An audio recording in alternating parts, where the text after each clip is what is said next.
Whispers in the night. Jin-seok sighed as he locked up the store for the night. It had been a long day and he was tired, but at least it was over. As he walked down the quiet street toward his small apartment, he pulled his jacket tighter, shivering against the cold night air. All seemed normal at first. Just the usual evening sounds of the city drifting away as he left the busier streets behind. But then he started to get an uneasy feeling. He glanced around, half expecting to see someone following him, but the sidewalk was empty. Shaking his head at his foolishness, Jin-seok picked up his pace. It was just his exhausted mind playing tricks, that was all.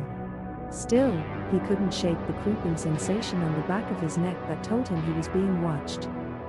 By the time he reached the outskirts of the neighborhood, the skin on his arms was covered in goosebumps. Every shadow seemed darker, every sound amplified in the stillness of the night. He started jogging, eager now to reach the safety of home. That's when he heard it, a whisper on the breeze, faint but unmistakable. "Help me." Jin-seok froze, heart pounding. There was no one around. Had the voice been in his head? He listened intently but heard nothing more. After a long moment, he started walking again, scanning the darkness nervously. A few houses down, the whisper came again, pleading and pained. "Help me, please." This time it sounded closer, as if blown right past his ear. Jin-seok broke into a sprint, bolting down the quiet street with mounting panic. His breath came in ragged gasps, puffs of vapor appearing before his face in the chill air. Just as he reached the front door of his building, a ghastly figure materialized directly in his path. Jin-seok cried out, stumbling to a halt mere feet away from the apparition. It was a woman, pale as death, clad all in white. Long black hair obscured her face, but he could feel her eyes boring into him from the shadows. An aura of sadness and despair seemed to radiate from her ghostly form. "Help me." Her voice was a wretched moan on the wind. Jin-seok backed away slowly, horror rooting him to the spot. This couldn't be real, it had to be a dream.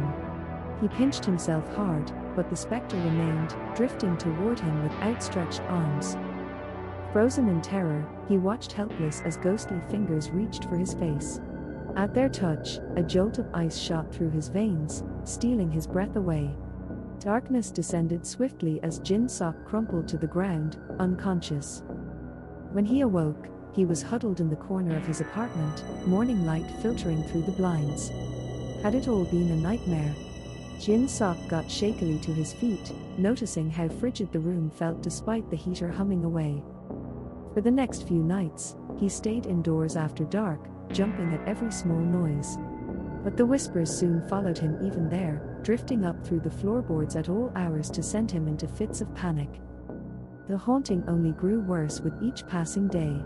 Strange shadows seemed to lurk at the edges of his vision, vanishing when he turned to look. Doors would creak open and shut of their own accord. One night, he awoke choking to find an invisible force bearing down on his chest. Jin-seok could barely eat or sleep. His co-workers commented on the dark circles under his eyes, but he was past caring, only focused on escape. Until one night, alone in the darkness, the whisper came once more, louder and clearer than before. "Follow the light." Her mournful words sent a chill through his core. Jin-seok knew then with terrifying certainty that he was no longer among the living. He had died that night outside his building, and this restless spirit had claimed him as one of her own. Now he was trapped between worlds, doomed to wander in torment forevermore. In a frenzy, he tore through the apartment searching for any sign of light, and found a single flickering glow emanating from the wall socket near the bathroom. With no other choice, Jin-seok steeled his resolve and plunged his hand inside. Searing pain shot up his arm as electricity coursed through his body. A strangled cry escaped his lips before everything went black once more. When he opened his eyes again, he lay curled on the floor, bathed in eerie white light. The apartment was gone. Instead, Jin-seok found himself in a vast field beneath a moonlit sky, the grass stretching as far as the eye could see in all directions.